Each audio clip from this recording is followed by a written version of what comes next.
Good. Thank you very much for the opportunity to tell here something about our problem. To spare time, I just start reading my paper. Since I'm observing the war in the Caucasus from Germany, I necessarily expose myself to German press products, which is why I will first deal with some reports on the war from this perspective, and from that of parties and other institutions. The second part should briefly outline the context in which the question of the right of self-determination for the Armenians in Artsakh stands. While reading the newspaper in the early days of the war, I noticed the use of the word rebel in articles. It reminded me of an event in 1994 or 95 when I was organizing seminars for political decision makers in Yerevan as part of an association work. As an illustration for a seminar, there was a large cover photo of a magazine with the words "Through the Wild Caucasus" in large letters. There were protests from the seminar participants, and the picture was taken down again. The way in which the expression Wild Caucasus, which is reminiscent of travels of the 19th century, it is used here, forms the same ideological background for the use of word rebels for the people of Artsakh, 30 years ago and today as well.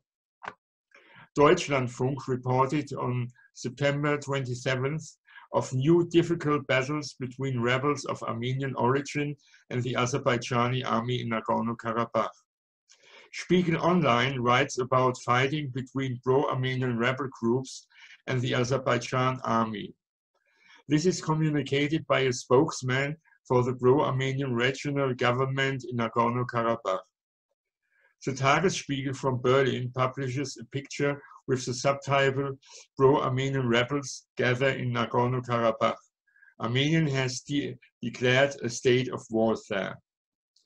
The introduction by a journalist from the German news broadcaster Phoenix on October 7th, who speaks of Nagorno-Karabakh, which is largely inhabited by Armenians, with the capital Yerevan, fits in with this. Finally, pro-Armenian rebels face an Azerbaijani army. The juxtaposition of rebels and army assumes a priori a level at which a military representation of the state of Azerbaijan confronts supposedly renegades, namely rebels. Rebellion also means uprising and, in the narrower sense, means an open, violent resistance of several people against a state authority. The description of Armenian descent is wrong, because in fact it is Armenians who live in Artsakh. The term used by the press is not only wrong, but demagogic about the ideology on which it is based. It refers to ancestors who were Armenians. In this sense, Donald Trump, for example, is of German descent, with all the consequences that this circumstance may have for us today. If, on the other hand, we take conscious diasporan Armenians like Charles Aznavour, then he sees himself as French and Armenian. He emphasizes an identity that is personally present to him as an Armenian abroad, which as such goes into his life experience. The Armenians in Artsakh are not of Armenian descent, but Armenians. The word rebel is directed against a legitimate or supposedly legitimate state authority on a common territory. Accordingly, the Armenian rebels of Karabakh are directed against the rulers in Baku, with rebel potentially also implicating Armenia. However, the Armenians living in Artsakh are not characterized by the character of rebels against Baku. Artsakh declared itself independent in 1991, according to the law and statutes of the time, Soviet Withdrawal Act 90. In the reporting, the difference between the Republic of Artsakh and Armenia disappeared, and and both are treated as rebellious. What is also not officially at first admitted is that the allies Turkey and Azerbaijan, under the auspices of Stoltenberg's NATO, are the only one in the conflict who use real rebels. Rebel is conceptualized from a domination perspective to identify groups that are subject to an elimination process. So it leaves out essential aspects of the inner view of those who are called rebels, especially as regards the internal relationship state power. This means that the group, ethnic group as such, is not considered, but negatively derived from the authority, in this case, the Aliyev family in Baku, in unity with the European Union and NATO.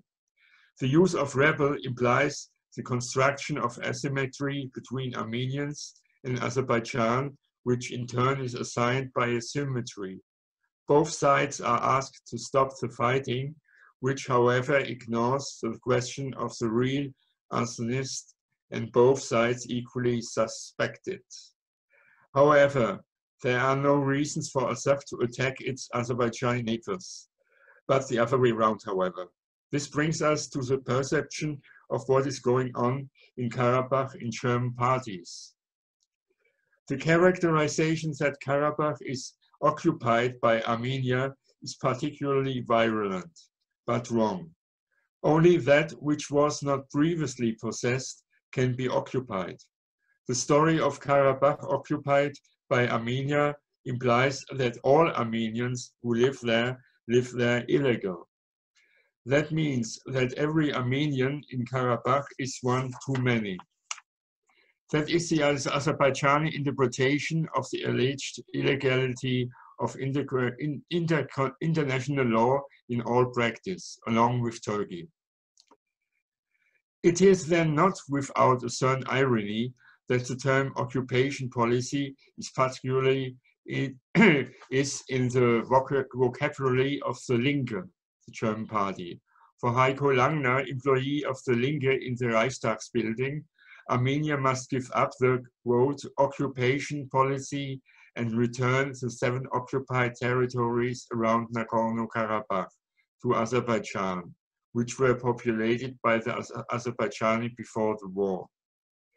The Republic of Artsakh does not pursue an occupation policy, as its inhabitants were there before the existence of Azerbaijan by the mercy of Stalin.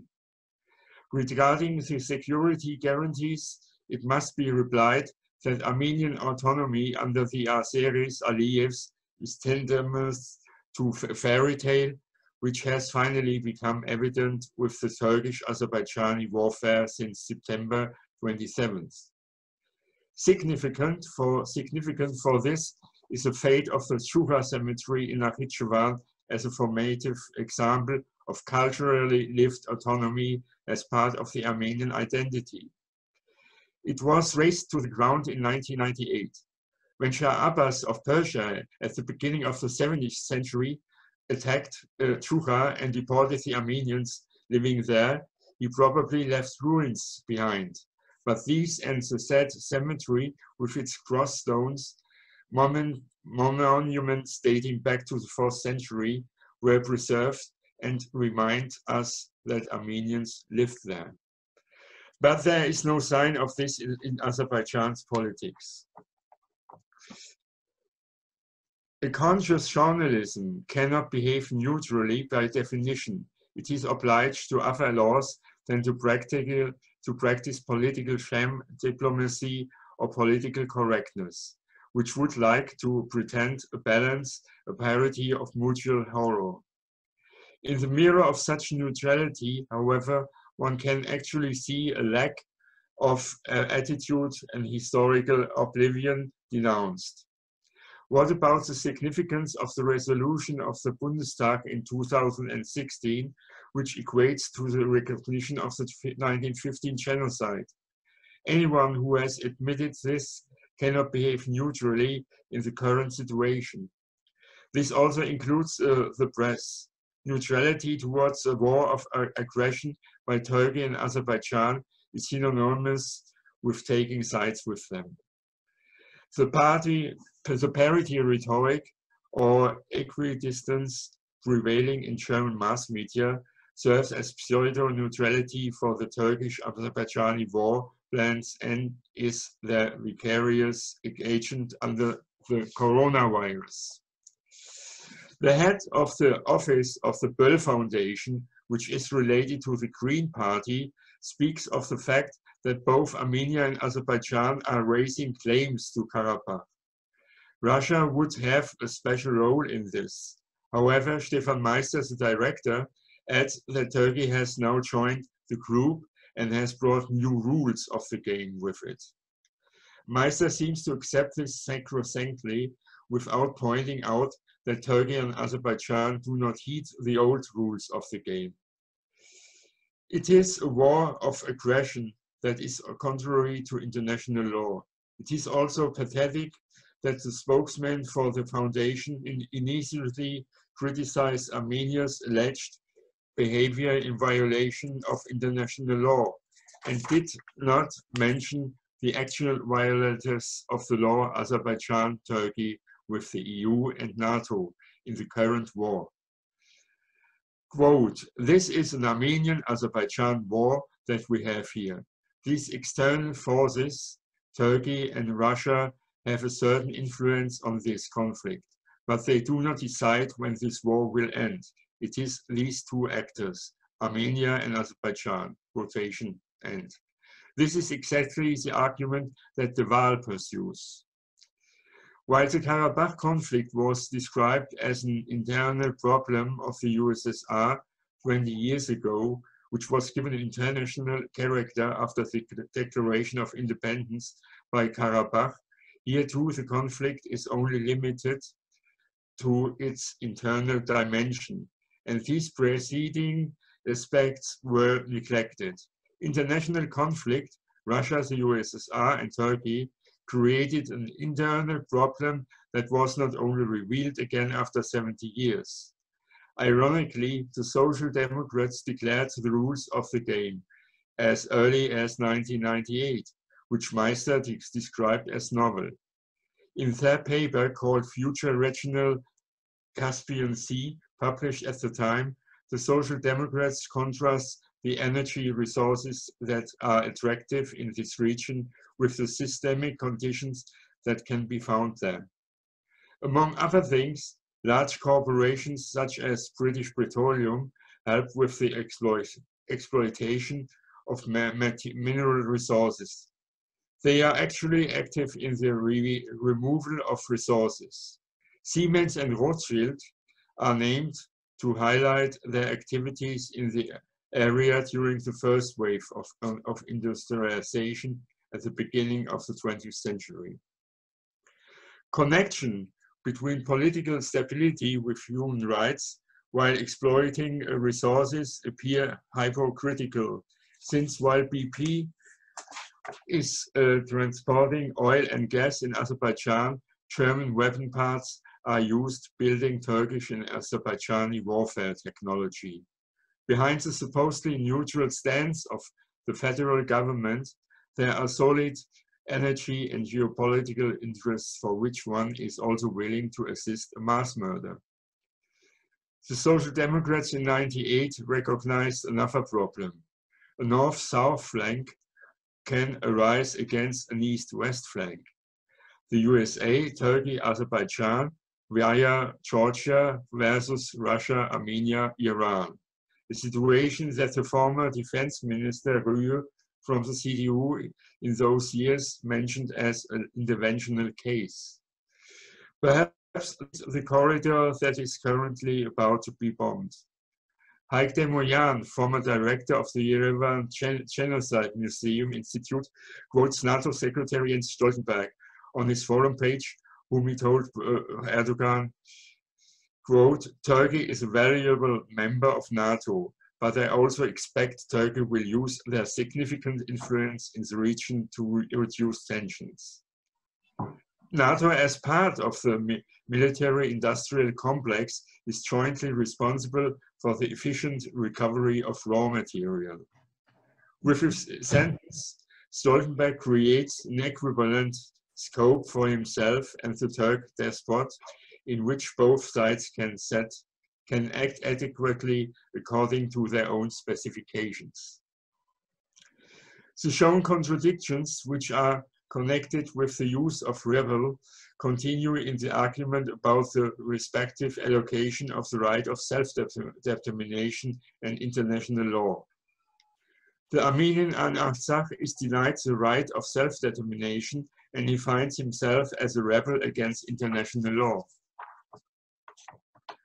The right of self-determination of the Armenians in Artsakh is sacrificed to the ahistorical dogma of territorial integrity, and the question is justified why this opposition was constructed, to which another one is added, the one between cultural autonomy and territorial autonomy.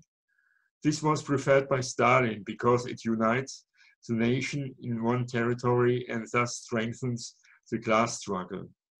In cultural autonomy, the people of cultural forms form a nation independent of their place of residence.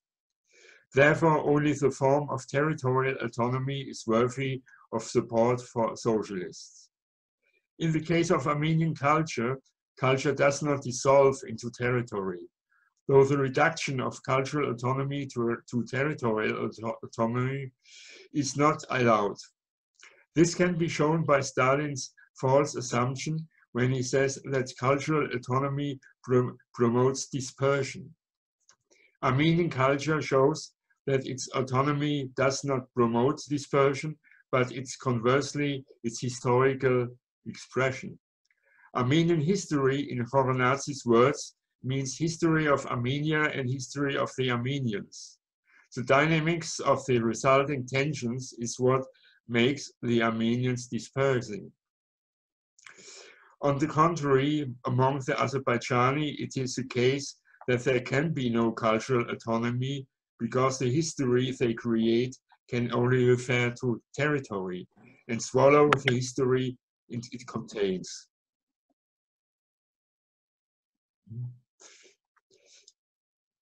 The history of Azerbaijan is the history of and about Stalin. To put it in a nutshell, Stalin was the only history-making moment for what could be called itself after him Azerbaijan in the USSR. And this is what had to be hidden. My teacher and colleague Levon Abrahamyan, in his model of identity, has assigned this predicate omnivorous to Azerbaijani culture. Everything that does not fit is made to fit, if necessary, destroyed, which in the practice case of Karabakh is at present such that Armenian culture is to be destroyed. This is omnivorous, garnished with creations of new branches of origin that did not exist before.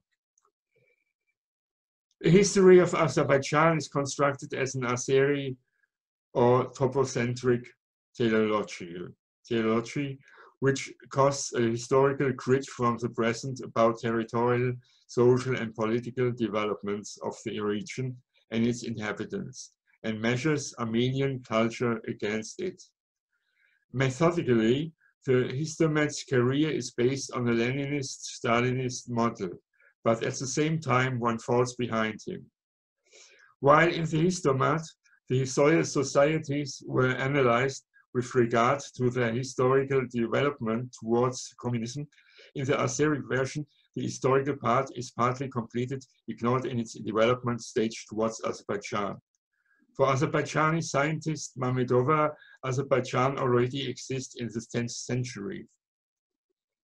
Azerbaijan, so theoretically homogenized, claims not only the whole former territory of Soviet Azerbaijan for itself, but also that of the Republic of Armenia itself, and makes every effort to give it historical fundament, which then also concerns Nagorno-Karabakh. In this respect, it is consistent that the rulers in Baku do not want to have anything about self-determination for the Armenians in Nagorno-Karabakh or even independence. The question is therefore, could Karabakh claim state independence in Soviet times? Of the 7 criteria that Luchterhand gives us, those that relate to the connection between self-determination and secession are of interest.